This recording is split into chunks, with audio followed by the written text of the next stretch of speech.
Here's a psychology fact that might sting a little. If you're Generation X, your defining trait isn't coolness or cynicism. It is hyper-independence. You are the generation that made whatever a catchphrase. But most people don't realize this. Your brain has been lying to you about what that whatever actually means. You think it's resilience. You think it's toughness. But what if that ironclad independence isn't a badge of honor? What if it's actually a scar? Today, we are going to deconstruct the suck-it-up mentality and find out why the most capable generation in history is secretly the one drowning the fastest. To understand why you act the way you do, we have to go back to the laboratory where your personality was built. The 1970s and 80s. You were the latchkey kids. You made your own snacks. You watched hours of unsupervised television. You navigated the neighborhood until the streetlights came on. And if you scraped your knee, you didn't run home. You rubbed dirt on it and kept playing. Psychologists call this an environment of benign neglect. You learned a very specific, very hard lesson. Before you were even 10 years old, no one is coming to save you. And once you understand that this belief is still running your operating system today, you will see why your relationships, your career, and your stress levels look exactly the way they do. Most people stop here. They say, yeah, we were tough, we drank from the hose, we survived, and they wear it like armor. But here's where it gets even worse. That armor you built to survive childhood is now crushing you in adulthood. Here's the painful part. Your brain chooses familiar pain over unfamiliar vulnerability every single time. Psychology tells us that Gen X has a unique difficulty with receiving. You are excellent at giving help. You are the parent who organizes everything, the child who cares for aging parents. But when you're the one drowning, you go silent. You don't ask for help because, deep down, your brain interprets needing people as a survival threat. In your childhood, having needs meant being a burden. It meant being too much.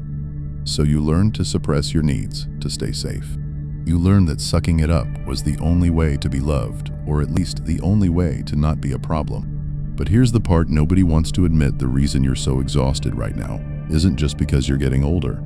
It's because you're fighting a war on two fronts, and you refuse to call for reinforcements. This happens because you're currently trapped in what sociologists call the sandwich generation squeeze. You are simultaneously caring for boomer parents, who often refuse to confront their own aging, and raising Gen Z or millennial children who are hyper-aware of their mental health. You absorb the cynicism of the past and the anxiety of the future. You're doing the emotional labor for everyone. Your brain does this to protect you from failure. You have equated doing it all yourself with competence.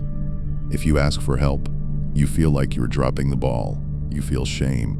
But the reality is, humans were not designed to be islands. Hyper-independence is a trauma response. It is a sign that you don't trust the world to catch you. You are exhausted, not because the work is hard, but because the emotional weight of carrying it alone is crushing your nervous system. You are waiting for permission to put the backpack down, but you're the only one who can give that permission. By refusing to ask for help, you are denying the people who love you the chance to support you. You are protecting them from a burden they want to help carry. If you want to break this cycle, start with micro-vulnerability. You don't have to fall apart. You don't have to become soft. But you do have to open the gate just a crack. The next time you're overwhelmed, pick one small thing, just one, and delegate it. Ask a friend to finalize the project. Ask your partner to handle dinner. And then, this is the hard part, do not apologize for asking. Prove to your brain that the world will not end if you are not the one holding it up. If you found value in this deep dive into the Gen X mind, please subscribe and like the video. We are building a community here for the people who are ready to understand why they do what they do. You are the toughest generation we have, but you don't have to survive your own life anymore. You are allowed to just live it.